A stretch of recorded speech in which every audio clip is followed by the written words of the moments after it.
भविष्यव्रत कथा, जिसके सुनने मात्र से होगी जन्म जन्मांतर के पाप दूर। पौराणिक कथा के अनुसार एक गरीब ब्राह्मण रहता था। परिवार में पति पत्नी और उनकी एक पुत्री थी।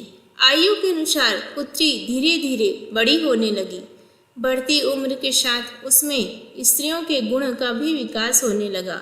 वह बहुत ही सुंदर, सुशील और सर्वगुण संपन्न थी, लेकिन गरीब होने के कारण उसका विवाह नहीं हो पा रहा था। एक दिन उस ब्राह्मण के घर एक साधु महाराज पधारे। कन्या की सेवा से साधु महाराज का मन बहुत प्रसन्न हुआ। उन्होंने कन्या को लंबी उम्र का आशीर्वाद दिया और कहा कि इस कन्या के हथेली में विवाह का योग नहीं है। इस बात से चिंतित होकर ब्राह्मण परिवार ने साधु से उपाय पूछा कि कन्या ऐसा क्या करे कि उसके हाथ में विवाह योग बन जाए। साधु ने कुछ देर विचार करने के बाद अपने ध्यान के आधार पर बताया कि कुछ दूरी पर एक गांव में सोना नाम की धोबिन जाति की एक महिला अपने बेटे और बहू के साथ रहती है, जो बहुत ही संस्कारों से संपन्न तथा पति परायण और निष्ठावान है। यदि ये कन्या उसकी सेवा करे तो इसके बुरे योग मिट सकते हैं। साधु ने यह भी कहा कि वह महिला कहीं आती जाती नहीं है।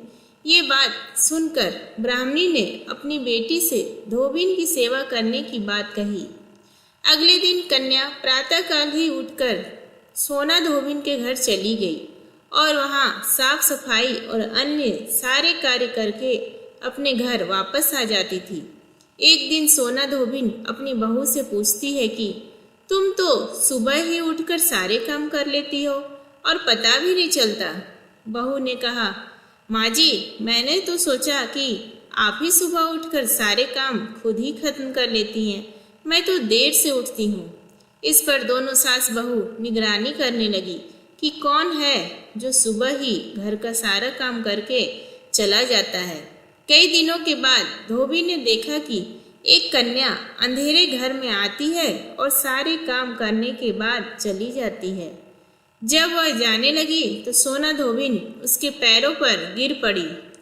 पूछने लगी कि आप कौन हैं और इस तरह छुपकर मेरे घर में आकर क्यों काम करती हैं। तब कन्या ने साधु द्वारा कही गई सारी बात बताई। सोना धोबिन पति परायण थी, उसमें तेज था। वह इस बात के लिए मान गई। सोना धोबिन के पति थोड़ा अस्वस्थ थे। उसने अपनी बहू से अपने लौट आने तक घर पर ही रहने को कहा। सोना धोबिन ने जैसे ही अपने मांग का सिंदूर उस कन्या की मांग में लगाया, उसका पति मर गया। उसे इस बात का पता चल गया। वह घर से निर्जल ही चली थी। ये सोचकर ही रास्ते में कहीं पीपल का पेड़ मिलेगा तो उसे भंवरी देकर उसकी परिक्रमा करने के बाद ही जल ग्रहण करेगी। उस दिन सोमवती अमावस्या थी। ब्राह्मण के घर मिले पुए पकवान की जगह उसने ईंट के टुकड़ों से 108 बार भंवरी देकर पीपल के पेड़ की 108 बार परिक्रमा की और उसके बाद जल ग्रहण किया। ऐसा करते ही उसका पति वापस जीवित हो गया। इसलिए माना जाता है कि इस दिन व्रत आदि करने से पुण्य फल की प्राप्ति होती है।